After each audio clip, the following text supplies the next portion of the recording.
Hello and welcome दोस्तों। तो चलिए बढ़ते हैं आज की कहानियों की ओर।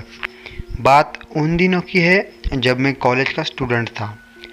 अपने कॉलेज की ओर से हम सभी कैंप के लिए एक जंगल में गए थे। हल्की ठंड थी। रात में हम सब ने पूरी रात कैंप फायर के साथ डांस किया, गाने आदि का प्रयोग तय किया और मुझे और सभी साथियों को कैंप फायर के लिए लकड़ियाँ इकट्ठा करने का काम सौंपा गया था। मैं निकला तो सबके साथ ही था, लेकिन जंगल का सौंदर्य देखते हुए मैं भटकता गया और मैं उन सबसे बहुत दूर निकल गया।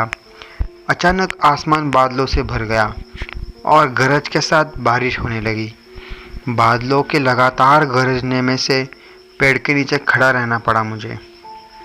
मैं आसपास कोई घर तलाशने लगा। तभी मुझे कोई एक दूरी पर एक लाल ईंटों से बनी शानदार बिल्डिंग नजर आई। बिल्डिंग रोशनी से पूरी नहाई हुई थी और उसमें ढेर सारे लोग। ऐसा लग रहा था दूर से कि उसमें बहुत ढेर सारे लोग उसमें हैं। मैं तेज़ी से भागते हुए उस बिल्डिंग में घुस गया और सामने से आती हुई एक खूबसूरत नर्स से टकराते टकराते बचा। नर्स ने मुझे कहा, बहुत अधिक भीग गए हो, सर्दी लग जाएगी। उधर बाई और एक स्टोर रूम है, वहाँ जाकर जो मिले उनसे कहना सिस्टर जूलिया ने सूखे और साफ कपड़े मुझे देने को कहा है। वह तुम्हें कपड़ा दे देगा। मैं हक्का बक्का मुंह फाड़े सिस्टर जूलिया को देखता रहा। मुझे एकदम से यह समझ नहीं आया कि मैं क्या करूं। मेरी स्थिति देखकर सिस्टर जूलिया खिलखिलाकर हंस पड़ी और बोली, पहले तो तुम अपना मुंह बंद करो, वरना मुंह में मच्छर घुस जाएंगे, और जो मैंने कहा वो जाकर करो।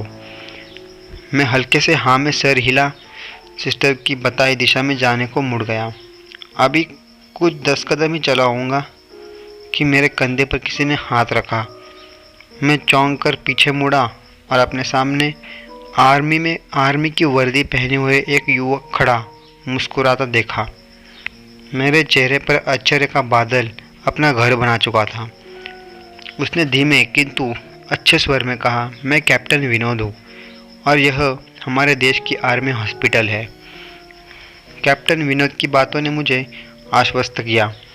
मैं अब धीरे धीरे सामान्य हो गया और मैंने कैप्टन विनोद को सिस्टर जूलिया की कई बातें बताई। सुनकर कैप्टन विनोद के चेहरे पर रहस्यमयी मुस्कान आ गई और वो बोले, वो सिस्टर जूलिया से भी मिल चुके हैं जी। क्या मतलब है आपका?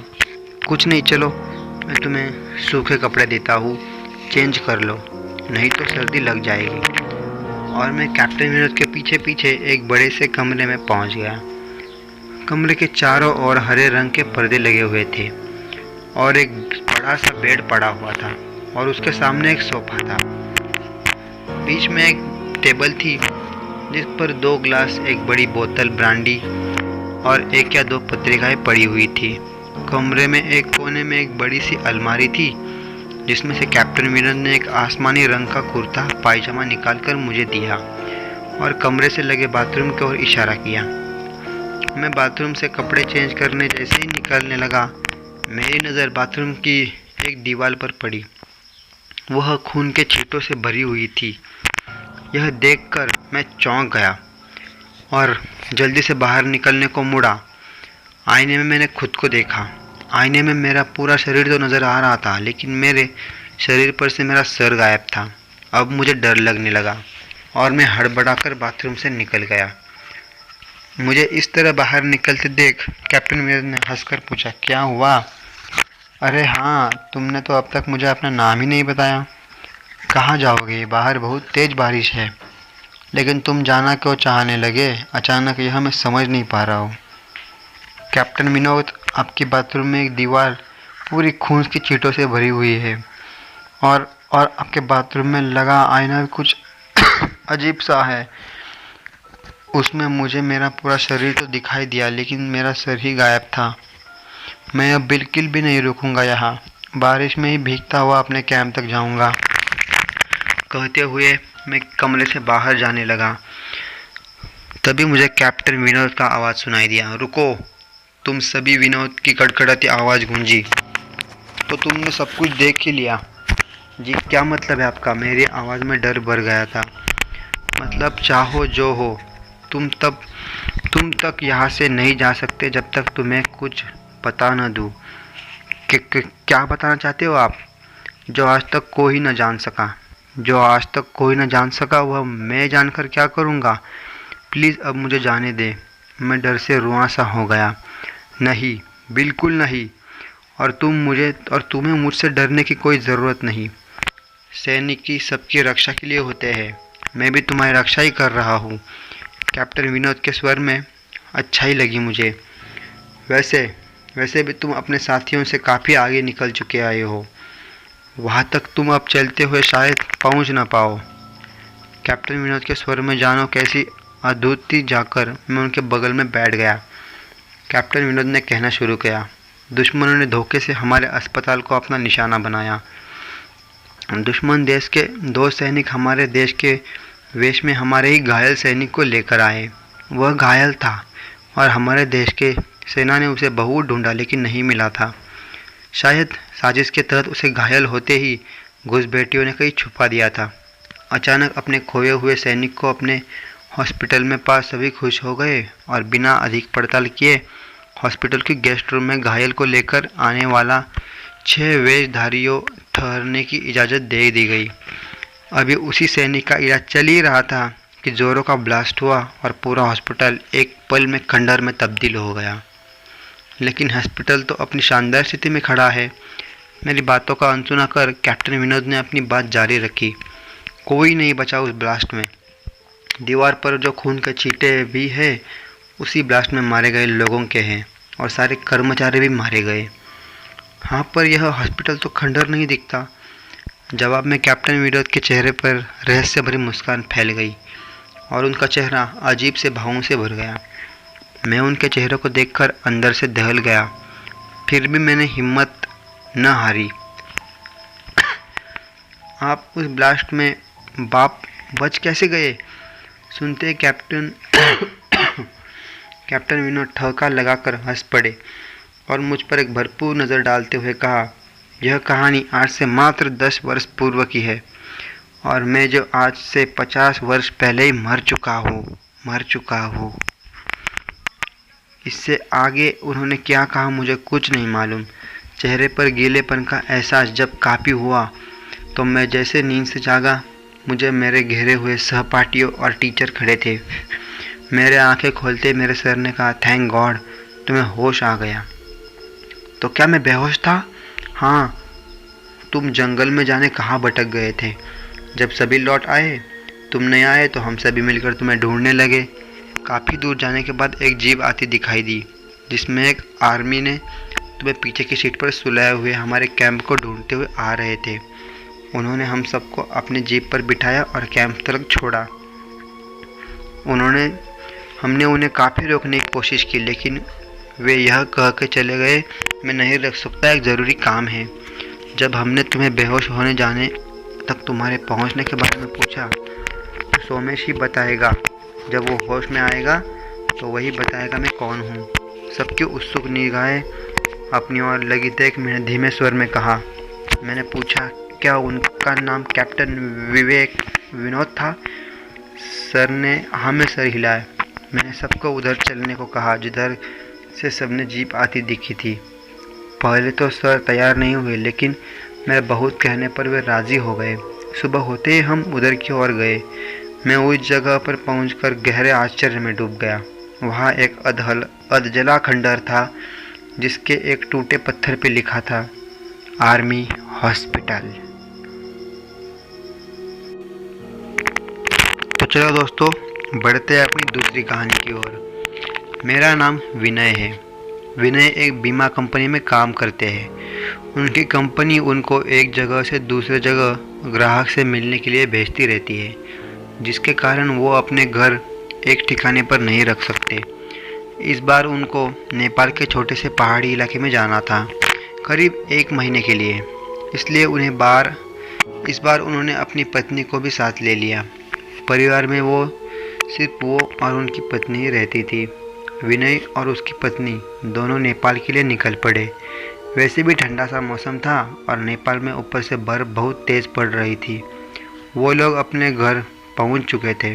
अपने घर तक पहुंचने के लिए उनको बहुत संघर्ष करना पड़ा, क्योंकि घर छोटे से गांव में एक पहाड़ी इलाके में था, जिसकी वजह से दोनों बहुत थक चुके थे। रात के 12:30 बज चुके थे। जहाँ वो रहे थे वहाँ दूसरे घर एक दूसरे से बहुत दूर दूर थे। बाहर जोरों से ठंडी हवा और बर्फ गिर रही थी। दोनों अपने रज़ाई में दुबककर आराम ही कर रहे थे कि अचानक उनको लगा कि उनके घर का दरवाज़ा खटखटाया है। फिर उन्होंने सोचा कि क्या पता तेज़ हवा चलने की वजह से ऐसा हो रहा है, इसलिए उन्होंने उसे अनदेखा कर दिया। अगली सुबह विनय जिस काम के लिए आया था उस काम के लिए वो निकल पड़ा। उसकी पत्नी घर में अकेली थी। उसको समझ नहीं आ रहा था कि वो घर में बैठे वक्त कैसे बिताए। उसने सोचा कि चलो क्यों ना बाहर जाकर ही कुछ देख लिया जाए।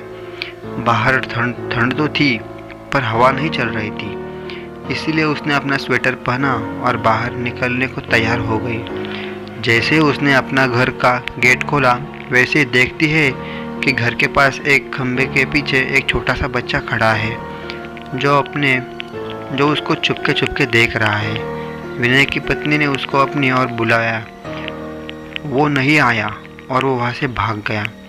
अगले दिन भी ऐसा ही हुआ। वो लड़का उसको फिर से घूर के देख के भाग रहा था। उस बार उसकी पत्नी ने उस बच्चे को पकड़ लिया और पूछा कि तुम यहाँ क्या कर रहे हो। उस बच्चे ने कुछ नहीं बोला, न ही कुछ बताया। विनय की पत्नी ने उससे उसके घर के बारे में पूछा, तब भी वो कुछ नहीं बोल पा रहा था। आखिर में उसका नाम पूछने पर उसने अपना धीमी से आवाज़ में अपना नाम सूर्य बताया और वो फिर वहाँ से भाग गया। उसको व्यवहार कुछ समझ नहीं आया।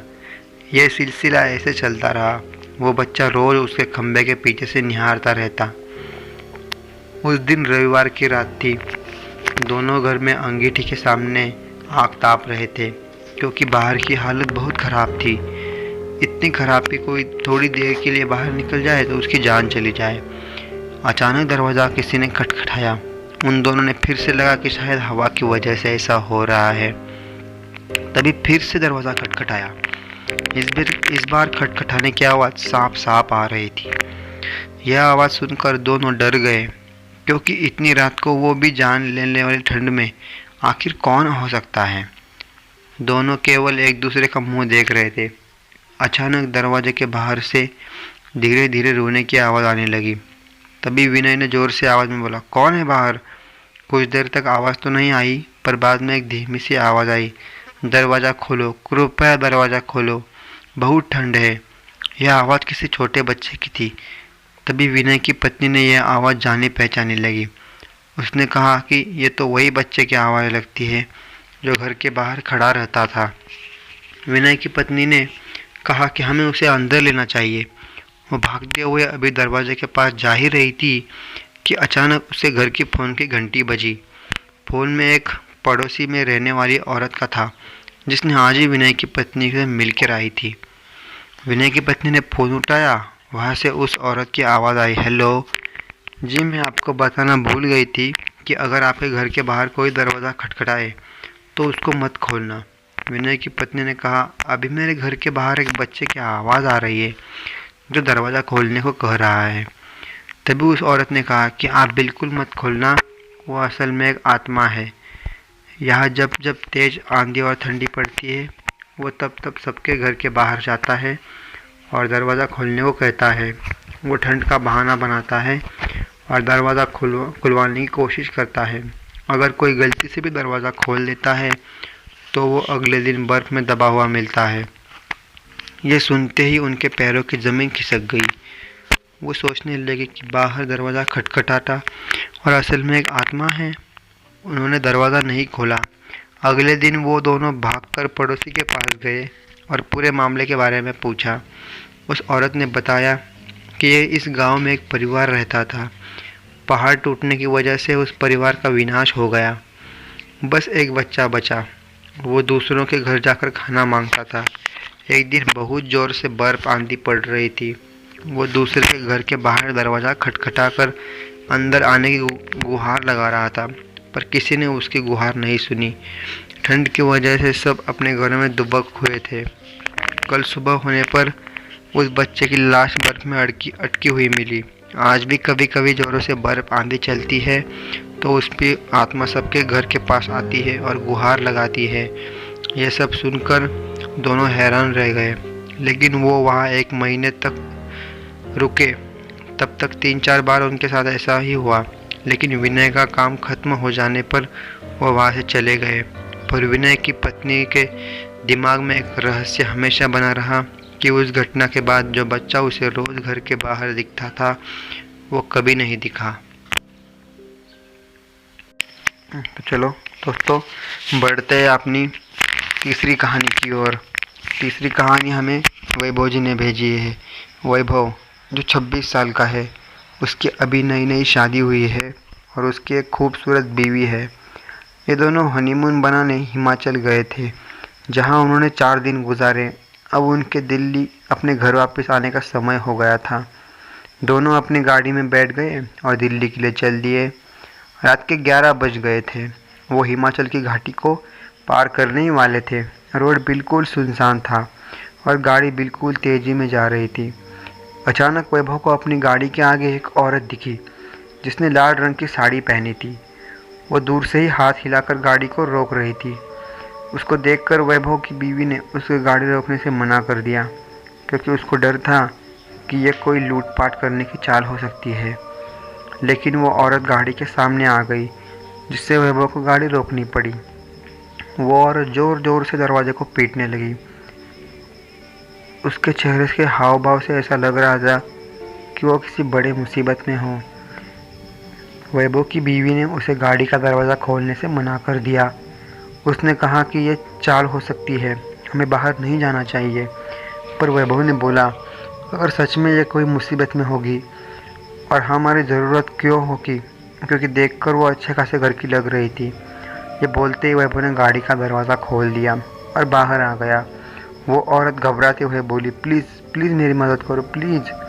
वैभव ने बोला, अरे हुआ क्या है मैडम जी।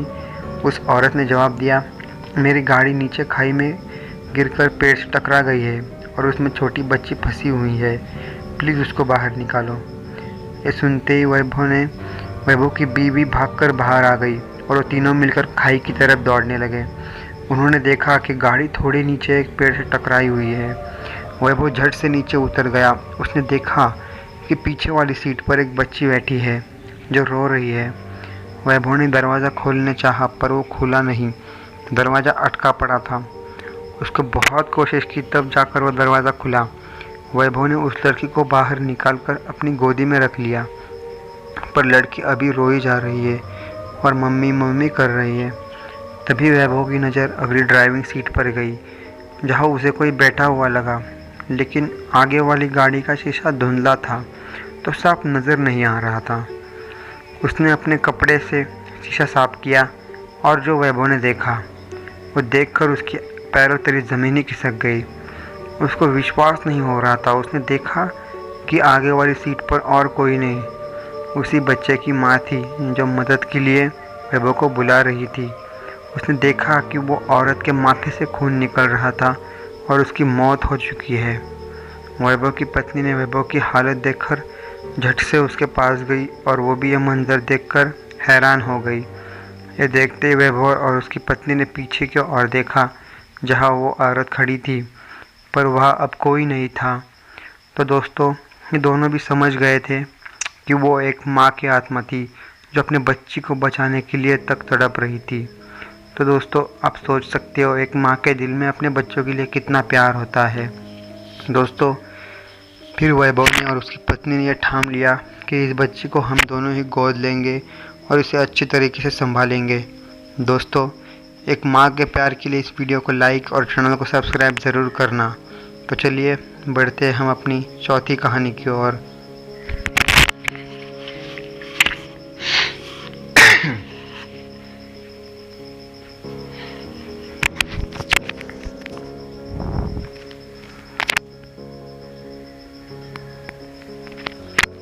तो चलो दोस्तों, मेरा नाम अशोक है। मैं आपको एक ऐसी घटना से अपरिचित करवाने जा रहा हूँ जिसके पीछे का कारण तो यह नहीं पता, लेकिन गांव के लोग इसे पूर्वजों की आत्मा से जुड़ा राम नाम कहते हैं। गोरखपुर उत्तर प्रदेश के पास एक छोटा सा गांव है। इस गांव की लगभग 5 एकड़ ज़मीन पूरी तरह खाली पड़ी है, लेकिन उल्लेखनीय बात है कि यह ज़मीन पिछले कई दशकों से खाली पड़ी है, क्योंकि यहाँ जो पेड़ थे वो भी या तो गिर गए या फिर कटवा दिए गए। इस ज़मीन पर कहा जाता है कि 2 बड़ी बड़ी हांडियाँ घूमती रहती है। 2 हांडियाँ जिनका मुंह एक दूसरे से जुड़ा हुआ है और वह इस जुड़े हुए मुंह के साथ पूरी ज़मीन का चक्कर लगाती है। जो भी उन हांडियों को पकड़ने की कोशिश करता है उसे असफलता ही हाथ लगती है। वह किसी का हाथ नहीं लगती और कहाँ छिप जाती है यह कोई नहीं जानता। अब आप सोच रहे होंगे कि यह तो कहानी मनगढ़ंत है या तो इसके पीछे कोई गहरा राज है। जी हाँ, इन हांडियों की वहाँ विचरण करने के पीछे एक गहरा राज है और गांव वालों के अनुसार वह राज है धन दौलत, जिसे हम पैसा संपत्ति कहते हैं, सोना चांदी। गांव वालों का कहना था कि एक विशिष्ट परिवार के छिपे हुए खजाने की रक्षा करने के लिए यह हांडिया उस ज़मीन पर घूमती है। ऐसी मान्यता है कि अगर कोई वस्तु एक लंबे समय तक ज़मीन में गड़ी रहती है तो उसमें जान आ जाती है, और ऐसे ही कुछ हुआ इन हांडियों के साथ। पहले के ज़माने में जब ना तो बैंक हुआ करते थे और ना ही कोई लॉकर, तो ये परिवार के लोग अपनी धन दौलत को ज़मीन में गाड़ देते थे। काफ़ी समय तक ज़मीन में गड़े इस खजाने की जब किसी ने खोज खबर नहीं ली तो वह खजाना जीवित हो उठा और इस ज़मीन पर भ्रमण करने लगा। अब आप भी यह सोच रहे होंगे कि इतना बड़ा खजाना होने के बावजूद क्या किसी ने उन हांडियों को पकड़ने की कोशिश नहीं की? तो सवाल जवाब में हम आपको देते हैं, कोशिश तो की, लेकिन वह हांडिया किसी के हाथ आने के लिए तैयार नहीं है। कहते हैं इन हांडियों में उस परिवार के पूर्वजों की आत्मा है और वह जिस अपने उत्तराधिकारी को रूप में स्वीकार करेंगे उसी को वह खजाना सौंपेंगे, और अगर किसी ने जबरन उन हांडियों को पकड़ने की कोशिश की तो इसके जान जाने का खतरा भी हो सकता है। अब तक उस परिवार की सभी पीढ़ियां इस खजाने को पाने के लिए हांडियों को काबू में करने की कोशिश कर चुकी है, लेकिन किसी को सफलता हासिल नहीं हुई दोस्तों। और अभी 2-3 महीने पहले की बात है, उसी परिवार के मतलब उसी पास वाले गांव के 3 लोगों ने हांडियों को पकड़ने के लिए किसी मांत्रिक बाबा को भी लेके आए थे। 3 दिन तक वहाँ तक महापूजा चली थी। गांव वालों का कहना था कि उन्होंने उन लोगों को वहाँ से एक हांडी निकालते हुए देखा था जो पूरी सोने से भरी हुई थी, लेकिन दूसरे दिन वहाँ उन चारों की सिर्फ लाशें मिली, वहाँ कोई खजाना वगैरह नहीं मिला। तब से उस ज़मीन पर दोस्तों जाना सब लोगों ने बंद किया है। पता नहीं अब कब तक वो ऐसे ही रहेगी। हेलो दोस्तों, बढ़ते हैं हमारी 5वीं कहानी की ओर। 5वीं कहानी हमें भेजी है श्वेता जी ने, जो कि महाराष्ट्र के पुरंदर मालशीरस से बिलोंग करती है। हमारे गांव से लगभग आधा किलोमीटर पर एक बहुत बड़ा बगीचा है जिसको हमारे गांव वाले बकड़ी बारी नाम से पुकारते हैं। यह लगभग 12-15 एकड़ में फैला हुआ है। इस बगीचे के आम के महुआ के पेड़ अधिक तक है। बहुत सारों पेड़ काट कर गिर जाने के कारण आज यह बकड़ी बारी अपना पहले वाला अस्तित्व खो चुकी है। पर आज भी कमज़ोर दिल वाले व्यक्ति दोपहर या दिन डूबने के बाद बकड़ी बारी की ओर जाने की बात से दूर का नाम इनके जहन में आते ही रोंगटे खड़े हो जाते हैं। आखिर क्यों? इस बकरी बारी में ऐसा क्या है? जी हाँ, तो आज से 30-32 साल पहले यह बकड़ी बारी बहुत ही धनी और भयावह हुआ करती थी। दोपहर के समय भी बकड़ी बारी में अंधेरा और भूतों का खौफ छाया रहता था। लोग आम तोड़ने का महुआ बीनने के लिए दल बांधकर भी इस बकड़ी बारी में जाया करते थे। हाँ, इक्के दुक्के हिम्मती लोग जिन्हें हनुमान जी पर पूरा भरोसा हुआ करता था, वो कभी कभी अकेले भी जाते थे। कुछ लोगों का तो यह भी कहना था कि रात को भूत प्रेतों को यहाँ चिक्का कबड्डी खेलते हुए आवाज़ आ सकता था। अगर कोई व्यक्ति भूला भटक कर इस बारी के आसपास भी पहुंच गया तो यह भूत उसे पकड़कर अपने साथ खेलने के लिए मजबूर करते थे और ना कर जमकर धुनाई भी कर देते थे और उस व्यक्ति को तब छोड़ते थे जब वह कबूल करता था कि वह भांग गांजा आदि उन लोगों को भेंट करेगा। तो आइए उस बगीचे की एक सच्ची घटना सुनाकर आपके रोंगटे खड़े कर लेती हूँ। उस बगीचे में मेरे बहुत सारे पेड़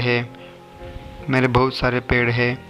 एक बार हमारे दादाजी ने आम के मौसम में आमों की रखवाली का जिम्मा गांव की एक व्यक्ति को दे रखी थी, लेकिन कहीं से भी कोई उस आदमी को जो जिम्मा सौंपा गया था कि कोई आम चुरा न ले जाए।